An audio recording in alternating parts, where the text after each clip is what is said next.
আসসালামু আলাইকুম এভরিওয়ান, কেমন আছেন সবাই? আজকে আমি আপনাদের জন্য নিয়ে আসছি পায়েস রেসিপি প্রেশার কুকারে। ছোলার চালটা আমি ধুয়ে নিয়েছি, দেখেন পানি দিয়ে নিয়েছি। এখন দিয়ে দিব লবণ। আমি চুলাটা অন করে দেব। এখন ঢাকনাতে ঢেকে দেব। দেখেন ঢাকনা দিয়ে ঢেকে নিয়েছি। এখন আমি একটা সিটি দিব।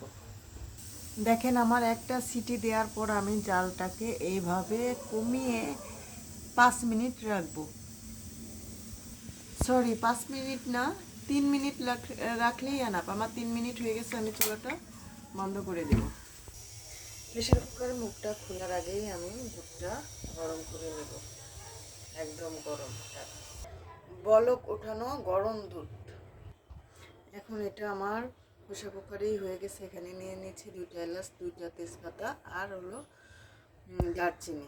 এখন আমি দিয়ে দেব। এখন দিয়ে দিব চিনি। চিনি আপনাদের পরিমাণ অনুযায়ী দেবেন, আপনারা কত মিষ্টি কী খান। এই যে এখন আমি এটাকে দিয়ে দেবো গরম সেই বলকের দুধ।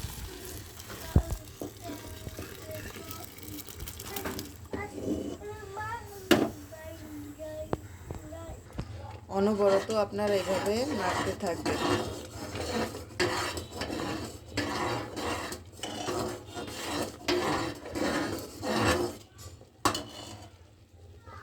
কালারের জন্য আমি দিয়ে দিব খেজুরের গুড়। ঘ্রাণটাও আসবে, অনেক স্মেলটা সুন্দর আসবে।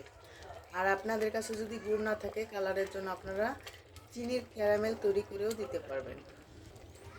সাইডে আমি একটু দুধ রাখছিলাম, এর মধ্যে গুঁড়ো দুধটা দিয়ে মিশিয়ে নিব। আমার গুঁড়ো দুধটা গুলিয়ে নেওয়া হয়ে গেছে। এখন আমি দিয়ে দিব এই পায়েসের ভিতরে। দেখেন আমি দিয়ে দিচ্ছি।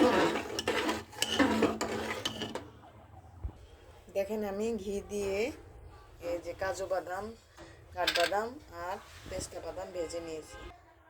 বেশ কিছু কিশমিশ আর হলো কাজু বাদাম, কাঠবাদাম, এগুলো আমি একটু ছোট ছোট করে গুঁড়িয়ে নিয়েছি। এখন আমি দিয়ে দেবো এর ভিতরে। আমার পায়েস রান্না শেষ, চুলাটা বন্ধ করে দেব।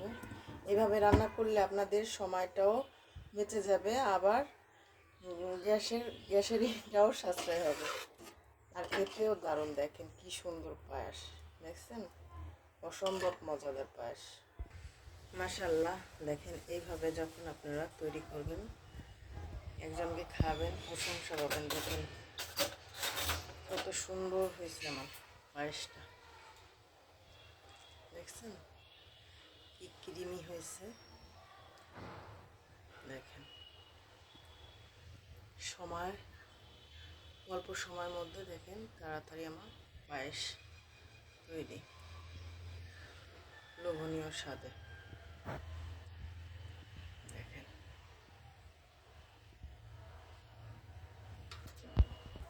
Thank you. ভিডিওটা ভালো লাগলে আমার পাশে থাকবেন সাবস্ক্রাইব করে। ধন্যবাদ।